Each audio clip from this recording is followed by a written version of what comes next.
It is now my pleasure to introduce the president of the senior class, a young man who has worked tirelessly on behalf of the class of 2012, a remarkable role model, and a very special person in our high school, Mr. Derek Hartman.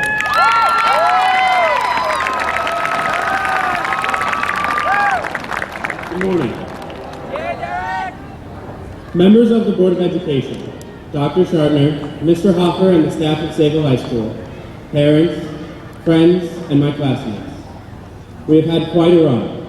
For some, the 4 years in high school seem to go by so quickly, and yet for others, it could not have gone any slower. Some days, it seemed like sixth period would never end, but it feels like it was just last week when we were packing for Frost Valley. In just this year alone, we have managed to achieve so much. The Wind Ensemble played in Carnegie Hall. The football team won the Long Island Championship. The softball team became New York State champions for the first time ever.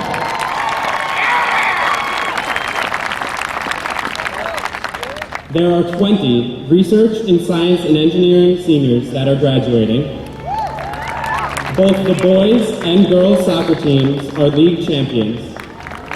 The varsity field hockey team won the Division II championship. Girls cross country finished first in league. And among us, we have freshly minted Eagle Scouts, EMTs, dramatists, and published authors. And the list could go on, but since it is so incredibly hot, I will leave it at that. As a class, we have managed to attain all of these outstanding achievements. We've been viewed as a class of 2012 for 13 years now. We have shared in the glory of all our class has managed to accomplish. Next year, however, things are going to be different. We're going to go off and no longer be viewed as a member of the class of 2012. Instead, we're going to be viewed as individuals. Our goals will be our own. Our decisions will be our own, and our rewards will be our own. This new pressure at times may overwhelm us. We may find ourselves complaining about our tremendous workloads and the imminent all-nighter that instead of actually just getting it done.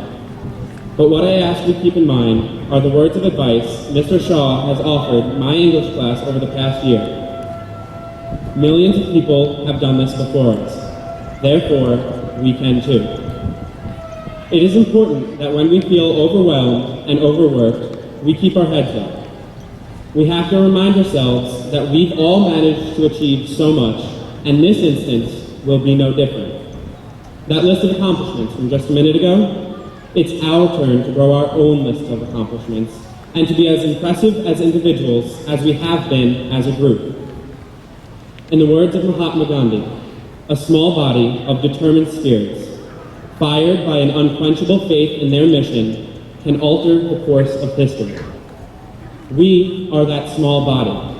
We have the potential, the drive, and the capability to go forth and affect the world in ways we have not yet imagined.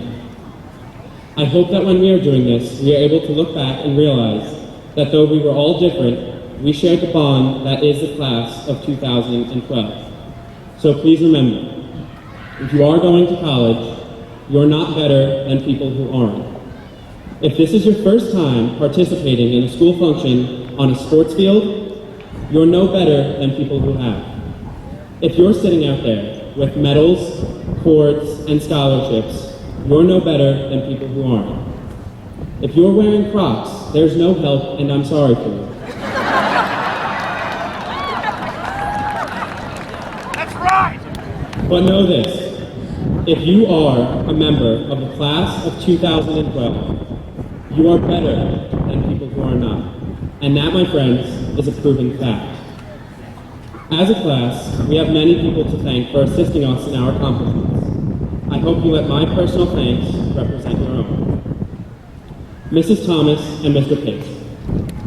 I could not be more thankful to have two advisors that made our senior year everything it was.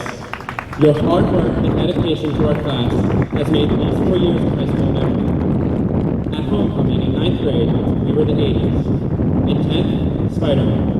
11th grade was the year of Men in Black, and this year we were Rugrats, sometimes almost literally. With each homecoming became memorable moments that could not have happened without the two of you. Mr. Snicket, in addition to helping me get through high school while remaining sane, you've taught me that the only thing worse than geometry is trigonometry. Mrs. Brown, not only have you shown me science in all of its nerdy and wonderful ways, you've taught me that the only thing harder than surviving the Amazon rainforest is having to leave it. Ms. Sumner, or should I say Mrs. Perlin, every day in your class was a memorable moment. You managed to keep it real and always find a way to incorporate fashion, Putin, and CrossFit into the comparative government curriculum. Mom and Dad, thank you for your endless love and support, and I will always be your indigo child. Truth be told, we will always be the class of 2012. When we're booking babysitters for our 10-year reunion, losing weight for our 25th, and checking our cholesterol before our 50th, will always be a member of this very special graduating class. So whether you are joining the military, going into the workforce, or matriculating with the class of 2016, let us go forth and alter the course of history. Thank you.